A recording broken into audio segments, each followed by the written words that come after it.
Hey everybody, it's me, your boy RJ. Today we are changing out the pivot axle bolt on a 83 Ford F250. This is good from like 78, I think they have these still, to 95 when they had the I-beam support or quad I-beam.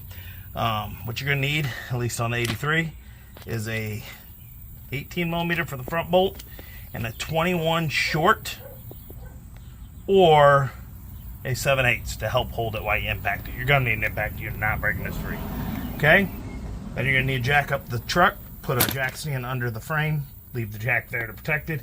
If you have another jack, pull it over. It might help to raise and lower and support this arm after we let it go. Okay? So I'm gonna pull mine over here when I do it.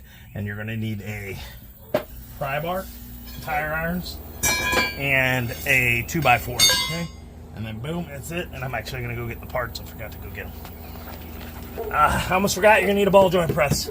We have the Icon Master Ball Joint U-joint press kit. This bad boy is not gonna press out on its own easy.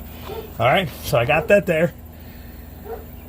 We actually did it before we showed you guys. We got it all disconnected. We used the tire iron. We used the breaker bar to hold the socket, to hold the nut into that. Here you go, as you see, it's all wobbly in there, so we're gonna put a new one in, press this one out, and it's gonna be good to go.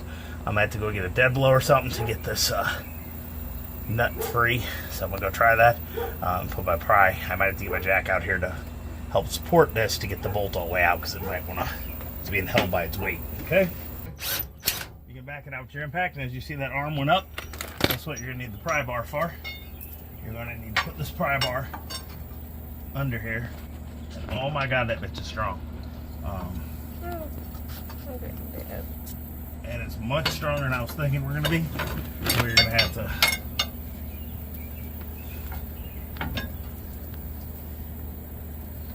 if we put weight under this and try to pop that up, and I think it will help us. You hear me? This tire's leaning out far. It wasn't this bad. But that's the reason we're changing the pivot axle. It was a little worn out and it was leaning. So we put this new one in. It's going to help pull the tire in, the top toe it in on the bottom. Okay? So you're going to use your jack and put it under the bolt that holds the bottom of the coil spring part, because you want this to be able to move up and down. It's really not hard. Look, see? Go like this. And that's what the 2x4 is for. You're going to pry this, and then we're going to stick a 2x4 in here. There's no way I can sit here and hold this for like an hour. Okay, so pry that, put that in there like that, and that's not going to hold it enough. I got to get it pried in somewhere. Okay. That worked good. Okay, ready?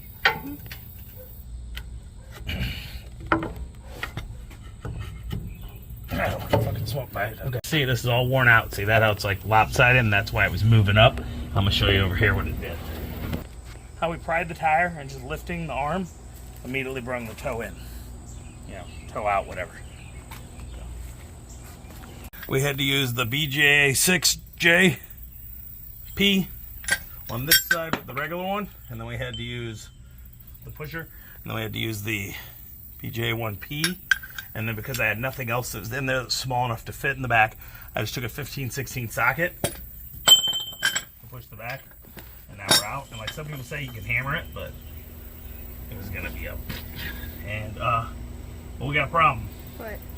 We got the rubber out. Oh. We did not get the thing out, so we're gonna have to get this guy out of here now. So we're gonna have to press that out. Yay! So I might have to cut it with my Dremel tool or something. Push the new one in. So put board in there, and look, you can get a little more leverage. If you get it just right, you can really get it down here more. I'm a little worried that this arm is worn from this, but that's probably just its shape. But it looks very worn down how this is hanging. See this? So once we get this out, we're gonna find out in a minute for you. Okay, can you get me a hand? Oh, so it didn't want to come out. The bushing came out and the part stayed, and it would not break free. I had to cut it, bend it, cut it, chisel it, cut it, hit it with the Dremel. Very careful because you don't want to hit on that. So all the way around. That's how far I had to get it before it finally broke free with this like piece. 2 hours later. Yeah, I don't know. My arms hurt and everything. I hate life. But it's out. We're going to press the new one in. Pay somebody to do this if you can. But they're probably going to charge you a shit ton. But, you know, it might be worth it. All right? That is a lot better with an impact. So we use that. And we use the back side of this to get around the whole metal part real good. And then we flexed it in. We had that on the back. And we are in. So now we're going to take this board out. So give me the other pry bar. Would you got that pry bar? Or there, I'm just being pedal. You hear me? I don't want to go past it. It's going.